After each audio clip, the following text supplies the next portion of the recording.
The wind howled as the old van rattled down the desolate coastal road, salt spray misting the cracked windshield. Maya gripped the steering wheel tightly, her knuckles white against the worn leather.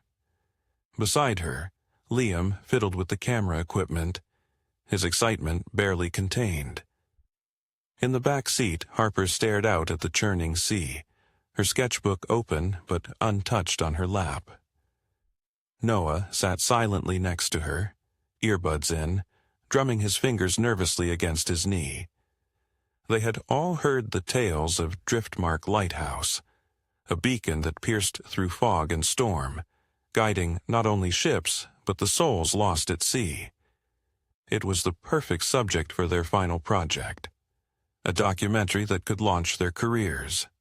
Yet, as the lighthouse loomed into view, its silhouette stark against the stormy sky, an unspoken unease settled over them. The caretaker, an old man with eyes as gray as the storm, met them at the gate. "You're the students?" he asked, his voice raspy like the sea against the rocks. Maya nodded, introducing the team. The caretaker's gaze lingered on each of them before he turned to unlock the heavy iron gate. "Mind yourselves," he muttered. "The sea is hungry here." Inside, the lighthouse was a relic of bygone days. Rusted machinery, peeling paint, and the ever-present scent of brine and decay. Harper ran her fingers along the damp walls, feeling an inexplicable chill. "It's like the place is alive," she whispered. Liam laughed nervously, adjusting his camera lens. "Let's hope it makes for good footage." As night fell, they set up their equipment, the beam of the lighthouse cutting through the darkness at regular intervals. They conducted interviews, filmed the surroundings, capturing the haunting beauty of the place. But as the hours wore on, things began to shift. Maya thought she saw shadows moving in the corners of her vision. Noah felt the floorboards vibrating beneath his feet, though the others felt nothing. Harper began sketching frantic images of faces half hidden in mist.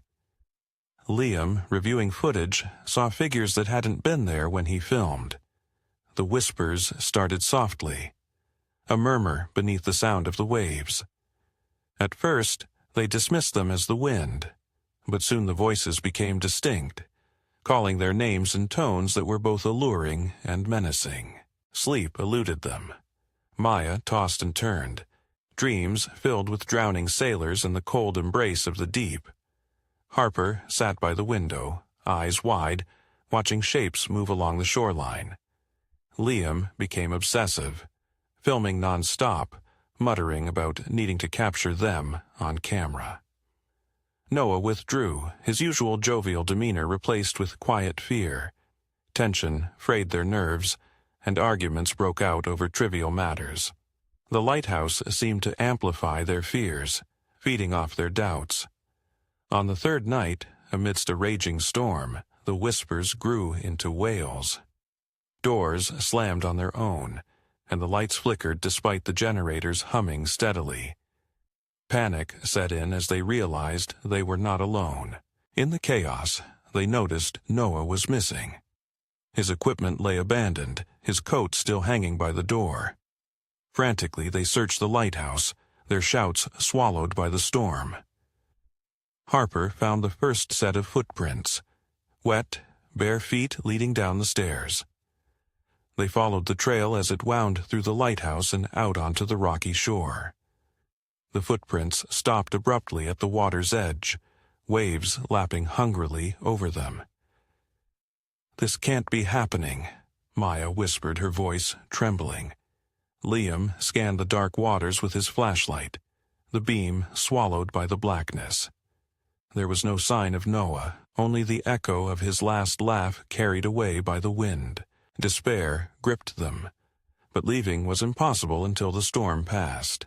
They huddled together in the keeper's quarters, the walls creaking as the lighthouse swayed. Harper clutched her sketchbook, pages filled with haunting images she didn't remember drawing. Ships ablaze, ghostly figures beckoning from the depths. Maya tried to keep them grounded, but her rationality was slipping. Liam reviewed the footage again, freezing on a frame that showed Noah standing at the edge of the water, a shadowy figure beside him. "He went willingly," Liam murmured. Maya grabbed the camera, eyes widening as she saw the specter. A woman with seaweed hair and eyes like the abyss, her hand intertwined with Noah's. As dawn broke, the storm subsided, leaving an eerie calm. Determined to find answers, they confronted the caretaker. His face was ashen, eyes avoiding theirs. "The sea takes what it is owed," he said flatly. "This place, it draws in those who hear its call." Realization dawned upon them. They had been lured here, not by ambition, but by something far more sinister. The whispers, the hallucinations, Noah's disappearance. It was all part of the lighthouse's curse. "We have to leave, now," Maya insisted. They packed hurriedly, but as they made their way to the van they found the tires slashed, the engine gutted. Panic surged. "We're trapped," Harper cried. That night, desperation drove them to a plan. They would signal for help using the lighthouse's old radio. Climbing the winding stairs, they reached the top where the beacon spun tirelessly. As they fumbled with the outdated equipment, the light suddenly went out, plunging them into darkness. The whispers returned, louder than ever, surrounding them. Harper screamed as cold hands grasped at her ankles. Liam swung the flashlight wildly, revealing nothing. Maya grabbed them both, pulling them down the stairs. Racing through the corridors, they burst out into the night, only to find themselves on the shore again, the footprints reappearing. 3 sets this time, leading into the sea. Exhausted and defeated, they faced the inevitable. Harper stepped forward first, a serene expression washing over her. "They're calling me," she said softly. Before Maya or Liam could stop her, she walked into the waves, disappearing beneath the surface without a struggle. Liam shouted her name, rushing after her, but a force pulled him back. The specter from the footage stood before them, her gaze empty. "It's time," she whispered. Liam's eyes glazed over as he followed her into the depths. Alone, Maya fell to her knees, the weight of dread crushing her. She closed her eyes, waiting for the hands to drag her away.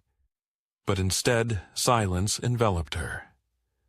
When she opened her eyes, the sun was rising, the lighthouse behind her crumbling into ruins, as if it had been abandoned for decades. Years later, Maya sat in a crowded lecture hall, recounting her tale to a hushed audience. "I was found on the shore, the sole survivor," she concluded, her eyes distant. "They said the lighthouse had been deserted for 50 years.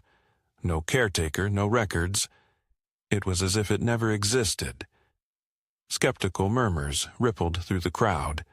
As she stepped down from the podium, a man approached her. "Quite the story," he said, smiling oddly. "But you shouldn't tell tales that aren't yours."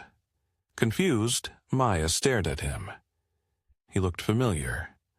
Gray eyes, a raspy voice. "Do I know you?" she asked. He leaned in close. "The sea never forgets its debts," he whispered. Fear flooded her veins as she noticed a dampness spreading around his feet, pooling on the tiled floor. The whispers began anew, and she realized her escape had only been an illusion. Her fate still intertwined with the ghosts of Driftmark Lighthouse.